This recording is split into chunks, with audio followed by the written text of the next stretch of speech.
শুধু তাই নয়, ঘটনা আপনারা সকলেই জানেন। নবী আমার যুদ্ধের ময়দানে হাজির হয়ে গেছে।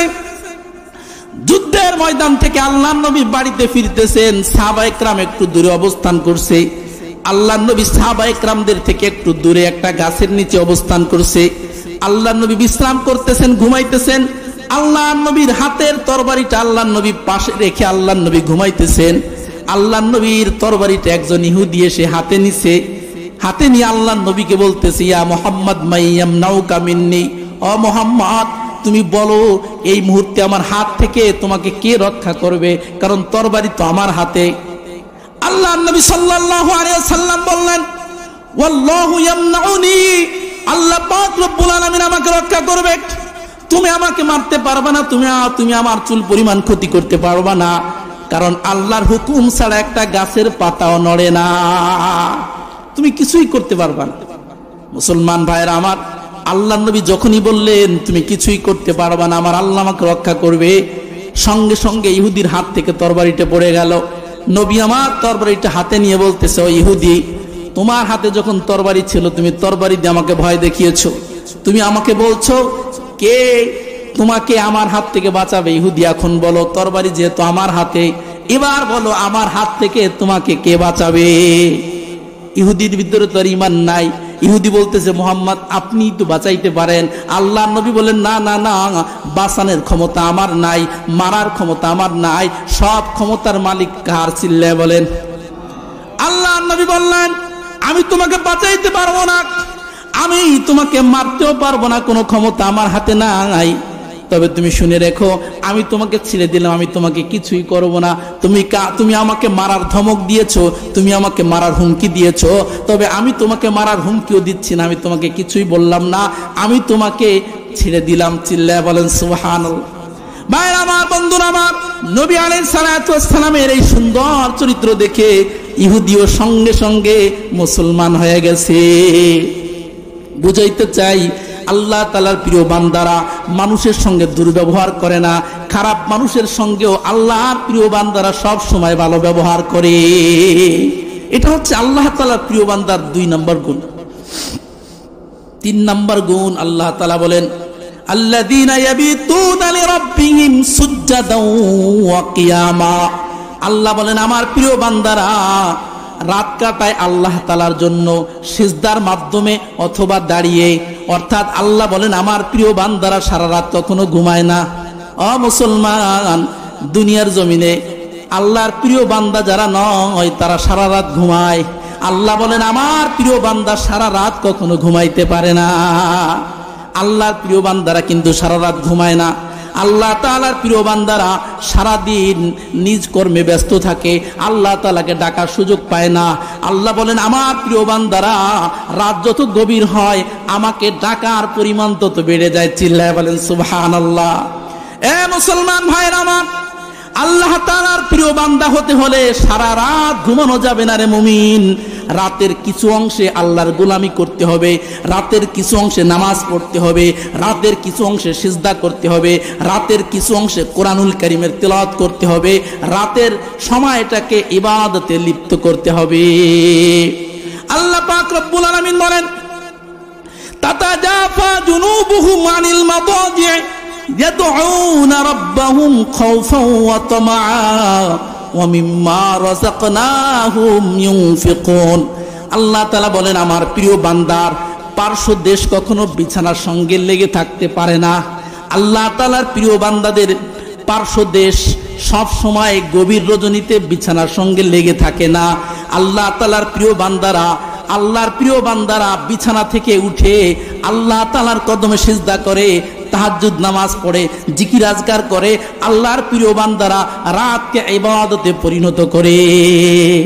ও মুসলমান, আমরা তো সারা রাত ঘুমাই। এ মুসলমান, ফজরের নামাজেরও খবর নাই। আমরা তো এমন ঘুমাই। ও মুসলমান, ঘুমানোর সময় বহুত আছে। মৃত্যুবরণ সকলকেই করতে হবে। মৃত্যুবরণের পরে ঘুমান, কোনো হিসাব নাই রে মুমিন। কিয়ামত পর্যন্ত ঘুমানোর সময় আছে। আল্লাহ তাআলা আপনাকে আমাকে যে রাত দিয়েছেন, এই পুরো রাত কিন্তু ঘুমানোর জন্য না রে মুমিন। এই রাতের কিছু অংশ ইবাদত বন্দেগীতে কাটাইতে হবে। আল্লাহ তাআলা বলেন, কলিলাম মা ইয়াহজাউন। আল্লাহ তাআলা বলেন আমার প্রিয় বান্দারা সারা রাত ঘুমায় না। আল্লাহ তাআলা বলেন আমার প্রিয় বান্দারা রাতের কিছু অংশে জাগ্রত থেকে আমার গোলামি করে। আল্লাহ পাক রব্বুল আলামিন আপনার আমার নবীকে বলতেছেন ওয়া মিনাল লাইলি ফাতাহাজ্জাদ বিহি নাফিলাতাল লাক আসা আইয়াবাতাকা রব্বুকা মাকামাম মাহমুদা। আল্লাহ বলেন নবী আমার দুনিয়ার জমিনে সারা রাত ঘুমানো যাবে না, রাতের কিছু অংশে আপনি তাহাজ্জুদ নামাজ পড়েন, আপনার উম্মতকে তাহাজ্জুদ নামাজের তালকিন দেন। আপনি যদি তাহাজ্জুদ নামাজ পড়েন, আপনার উম্মত যদি তাহাজ্জুদ নামাজ পড়ে, আপনার উম্মতকে আমি মাকামে মাহমুদ দান করব। চিল্লায় বলেন সুবহানাল্লাহ। মাকামে মাহমুদ মানে কি? আল্লাহ বলেন আপনি যদি তাহাজ্জুদ নামাজ পড়েন, আপনার উম্মত যদি তাহাজ্জুদ নামাজ পড়ে, রাত যদি ইবাদত বন্দিগির ভিতরে যদি আপনার উম্মত অথবা আপনি কাটান, আল্লাহ তাআলা বলেন আমি আপনাদেরকে মাকামে মাহমুদ প্রশংসিত স্থান তথা জান্নাতের সর্বোচ্চ স্থান আমি আপনাদের দান করব। সুবহানাল্লাহ। ও মুসলমান, আপনার আমার নবীর জীবনে তো অনেক গুনাহ ছিল। গুনাহ ছিল? আপনার আমার নবীর জীবনে কোনো গুনাহ ছিল না।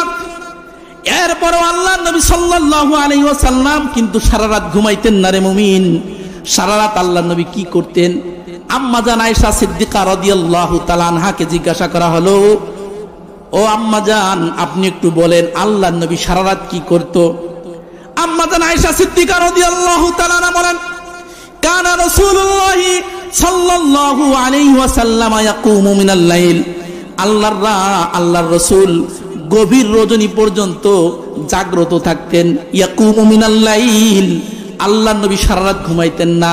আল্লাহর নবী রাতের লম্বা টাইম আল্লাহর নবী জাগ্রত থাকতেন। কেন জাগ্রত থাকতেন? আম্মা জান আয়েশা সিদ্দিকা বলেন আল্লাহর নবী রাতের লম্বা টাইম জাগ্রত থেকে ইবাদত বন্দেগী করতেন। হাত্তা তাতাফাত্তারা কদামা, এমনকি আল্লাহর নবীর দুই পা মুবারক পর্যন্ত ফুলে যেত।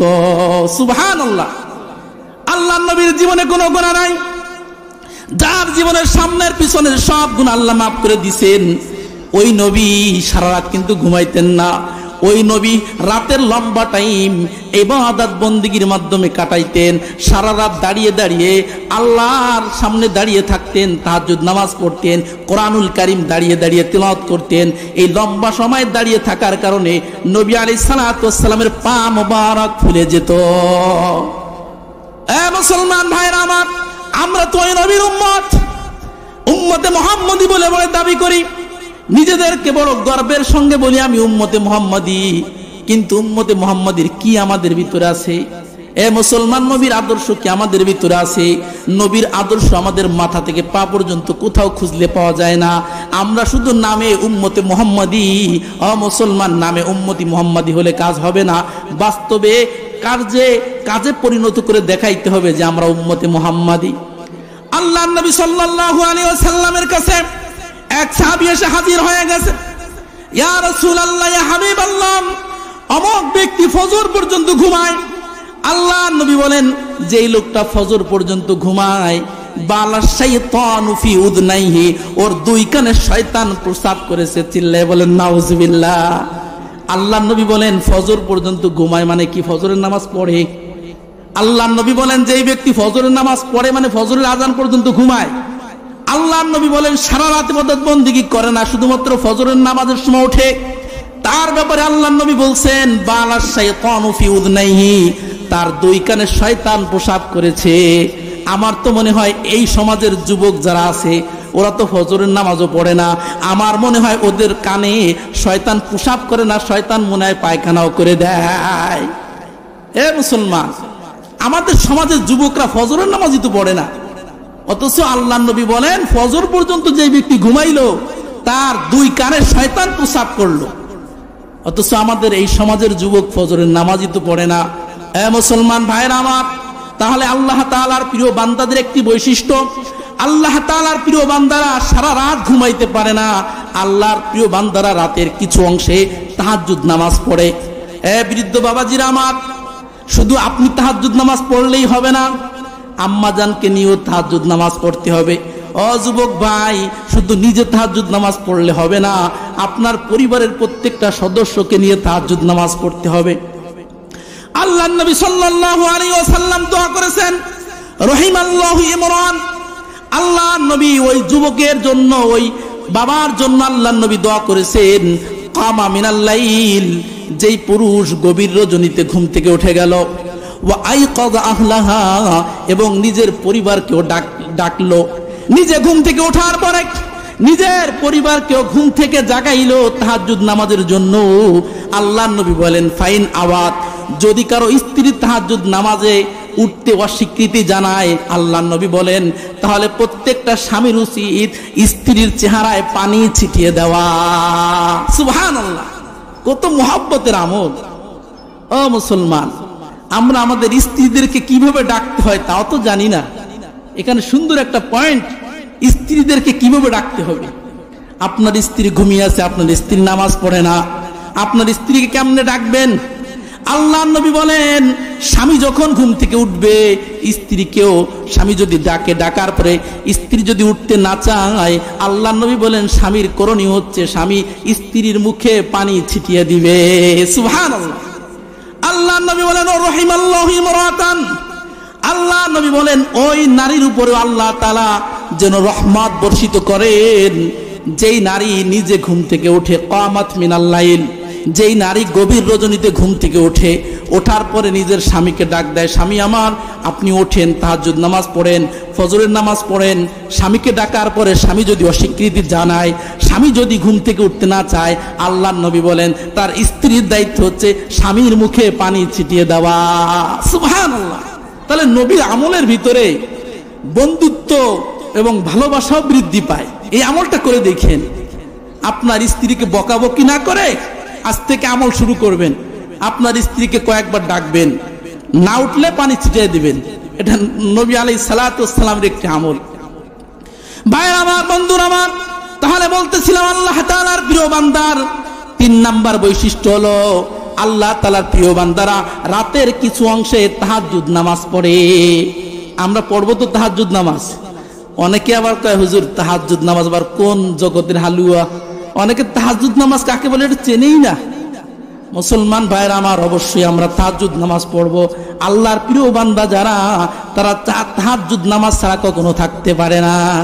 আল্লাহ তাআলার প্রিয় বান্দার 4 নাম্বার গুণ, আল্লাহ বলেন, আল্লাযীনা ইয়াকুলুনা রাব্বানা সরিফ আন্না আযাবা জাহান্নাম ইন্না আযাবাহা কানা গরামা।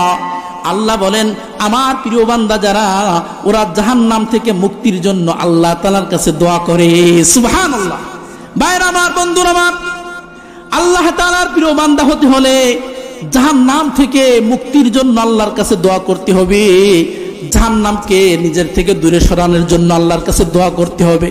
আল্লাহ পাক রব্বুল আলামিন কালামুল্লাহর অসংখ্য গণিত স্থানে দোয়া শিক্ষা দিয়েছেন, রব্বানা আতিনা ফিদ দুনিয়া হাসানা ওয়া ফিল আখিরাতি হাসানা ওয়া কিনা আযাবান্নার। কোরআনুল কারীমের অসংখ্য গণিত আয়াতের ভিতর আল্লাহ তাআলা বান্দাকে শিক্ষা দিচ্ছেন, বান্দা আমার, তুমি জাহান্নাম থেকে আমি আল্লাহ তাআলার কাছে আশ্রয় প্রার্থনা করো। আল্লাহ তাআলার কাছে জাহান্নাম থেকে আশ্রয় প্রার্থনা করতে হবে, আল্লাহ তাআলার কাছে জান্নাত চাইতে হবে।